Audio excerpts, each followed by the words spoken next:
Me friends and ఫ్యామిలీతో సరదాగా బయటకు వెళ్ళటానికి కారు లేదా అయితే వెంటనే ఈ నెంబర్కి కాల్ చేయండి. ప్రేక్షకులకి మీ రామచంద్రమూర్తి నమస్కారాలు. ఈ వారం స్టాక్ మార్కెట్స్ ఎలా ఉన్నాయి అనే దాని మీద ఈ వీడియో మనం చేస్తున్నాం. స్టాక్ మార్కెట్స్ అసలు ఈ వారం అంతా ఎలా ఉన్నాయి, ఏం జరిగింది, ఏం జరుగుతుంది అనేది ఈ వారం మనం తెలుసుకుందాం. మనం చూస్తే లాస్ట్ వీక్ అంతా కూడా చాలా హ్యాపీగా స్టాక్ మార్కెట్స్ రికవర్ అయినాయి.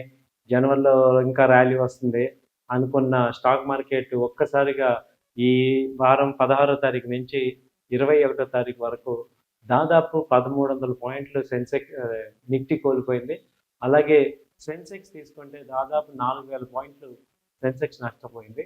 ఏంటి జరిగింది అసలు స్టెప్ బై స్టెప్ అసలు ఈ సోమవారం నుంచి ఏం జరిగిందో చూద్దాం. సోమవారం అసలు యాక్చువల్గా మార్కెట్ స్టార్ట్ అయింది 24,800 దగ్గర స్టార్ట్ అయ్యి ఆ రోజు క్లోజింగ్ వచ్చి 24,700 దగ్గర క్లోజ్ అయింది, 24,700.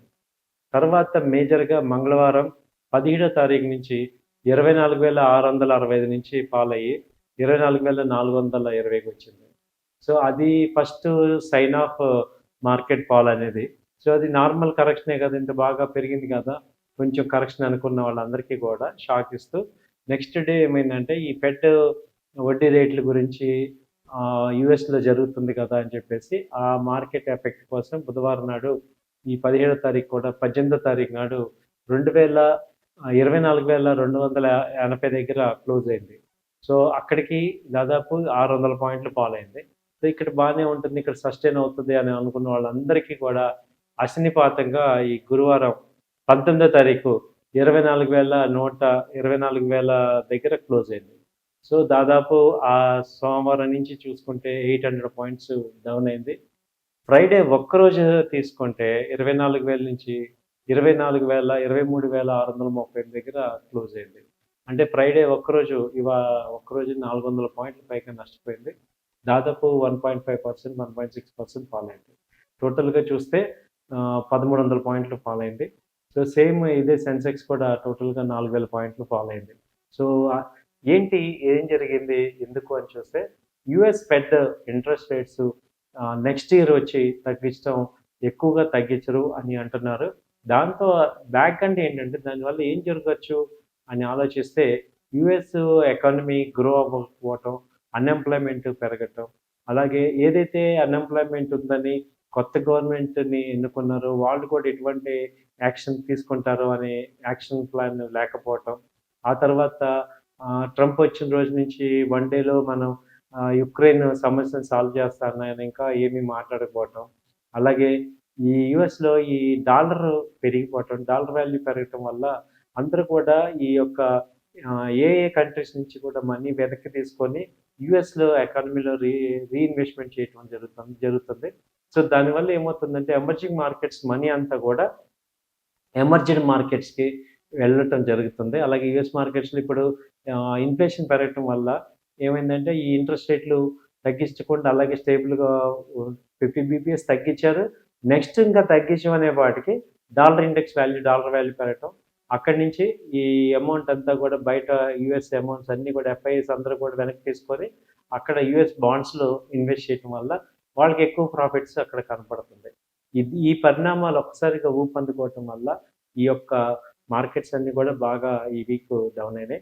అలాగే తర్వాత వచ్చి క్రిస్మస్ జనరల్గా ఏంటంటే యుఎస్ అంతా కూడా పెద్ద ఫంక్షన్ వాళ్ళకి, కాబట్టి వాళ్ళు ఎక్కువ ఎఫ్ఐఎస్ మ్యూచువల్ ఫండ్స్ అన్నీ కూడా ఎక్కువ ఎగ్జిట్ అవుతుంటారు. ఈ ప్రజలందరూ కూడా ఆ యొక్క పండుగని ఎంజాయ్ చేయడానికి డబ్బులన్నీ వాడతారు. కాబట్టి అదొక మేజర్ రీజన్ మార్కెట్ ఫాలో అవడానికి కూడా. సో ఇదేంటంటే ఇక్కడ అంతకుముందు మనం సపోర్ట్ చూసుకుంటే 23,450 దగ్గర మేజర్ సపోర్ట్ వచ్చింది. సో అది ఇప్పుడు మళ్ళీ అక్కడ వచ్చి సస్టైన్ అయ్యే అవకాశాలు కనపడుతున్నాయి స్టాక్ మార్కెట్లో. సో అలాంటి ఛాన్సెస్ ఉంది. సేమ్ యాజ్ ఇప్పుడు బ్యాంక్ నిఫ్టీ కనుక మనం చూసుకుంటే బ్యాంక్ నిఫ్టీ కూడా అంతకుముందు లో లెవెల్ 49,900 దగ్గర సపోర్ట్ తీసుకుంది 21/11/2024. అక్కడి నుంచి మంచి ర్యాలీ వచ్చింది, 53,870 దాకా వచ్చింది, ఆల్మోస్ట్ 54,000 టచ్ అయిపోయింది. అక్కడి నుంచి ఇప్పుడు ఈ యొక్క 5 రోజుల్లో తీసుకుంటే ఓన్లీ బ్యాంక్ నిఫ్టీ తీసుకుంటే 54,000 నుంచి 50,800 దాదాపు 3,000 పాయింట్లు తగ్గింది. సో బ్యాంక్ నిఫ్టీలో మేజర్గా హెచ్డిఎఫ్సి బ్యాంకు తగ్గటం అనేది మేజర్గా అయింది. తర్వాత మొన్నటిదాకా సెక్టర్ వైజ్ చూసుకుంటే ఐటీ కంపెనీలు చాలా లీడింగ్లో ఉన్నాయి. ఎక్కడ కూడా మళ్ళీ ఫాల్లో సపోర్ట్ అవ్వలేదు. అలాంటిది ఇప్పుడు ఐటీ కంపెనీస్ భారీగా నష్టాలు చూసాయి ఈసారి. అయితే ఐటీ కంపెనీస్ బాగా లాసెస్ అయినాయి, అలాగే బ్యాంకింగ్ లాసెస్ అయినాయి, ఎఫ్ఎంసీజీ విపరీతమైన ఎఫ్ఎంసీజీ స్టాక్స్ అన్నీ కూడా విపరీతంగా లాస్ అవుతున్నాయి. అలాగే ఆటోమొబైల్ కంపెనీస్ అన్నీ కూడా ప్రీవియస్ సపోర్ట్స్ అన్ని బ్రేక్ అవుతున్నాయి. సో ఇన్ని సెక్టర్స్ డౌన్ అవుతుంటే నిలబడుతున్న సెక్టర్ ఏంటి అని చూస్తే ఇది ఫార్మా సెక్టర్ అయితే ప్రెసెంట్ బాగానే ఉంది, నిలబడుతుంది. అది ఎక్కడ కూడా ఎక్కువ ఫాలో అవ్వలేదు. ఇంకా ర్యాలీ స్టార్ట్ అయింది ఫార్మా ఒకటి. అలాగే ఈ యొక్క ఇంకొక మంచి సెక్టర్ ఆగింది ఏంటంటే రియాలిటీ సెక్టర్, హోటల్ సెక్టర్ కూడా కొంచెం ఆగుతున్నాయి. ఎందుకంటే ఆక్యుపెన్సీ కొంచెం కనపడుతుంది, హోటల్ సెక్టర్స్ కొంచెం వస్తున్నాయి. సో మిగతా మేజర్ అన్ని సెక్టర్స్లో కూడా ఎక్కువ అమ్మకాలు జరిగి ఒత్తిడికి లోనవుతున్నారు.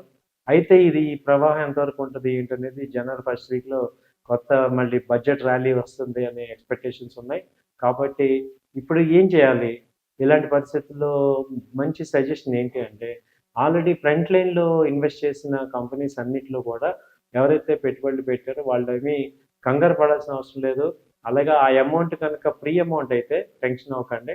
అలాగే మిడ్ క్యాప్ స్మాల్ క్యాప్ కంపెనీస్లో ఉన్నవి ఎక్కువ ఫాలో అవుతుంటాయి కాబట్టి వాటిని ర్యాలీ వచ్చినప్పుడు మళ్ళీ యాడ్ చేయండి. అలాగే ఫ్రెష్గా ఇన్వెస్ట్ చేసే వాళ్ళకి ఇది ఒక మంచి గోల్డెన్ టైము. మంచి కంపెనీస్ అన్నీ కూడా తక్కువ రేట్లో ఉన్నాయి కాబట్టి మంచి అడ్వాంటేజ్ తీసుకొని మీకు మంచి ప్రాఫిట్స్ వచ్చే అవకాశాలు ఉంటాయి. కాబట్టి మీరు ఇందులో ఇన్వెస్ట్ చేయాల్సిన అమౌంట్ 50% కూడా ఫ్రీ అమౌంట్ ఇన్వెస్ట్ చేయండి. ఒక 6 months వరకు దాంతో ప్రాబ్లం లేదన్న అమౌంట్ ఇన్వెస్ట్ చేయండి. సో ఇదండి ఈ గత వారం ఈ యొక్క స్టాక్ మార్కెట్ యొక్క అప్డేట్. థ్యాంక్ యూ అండి. నమస్తే.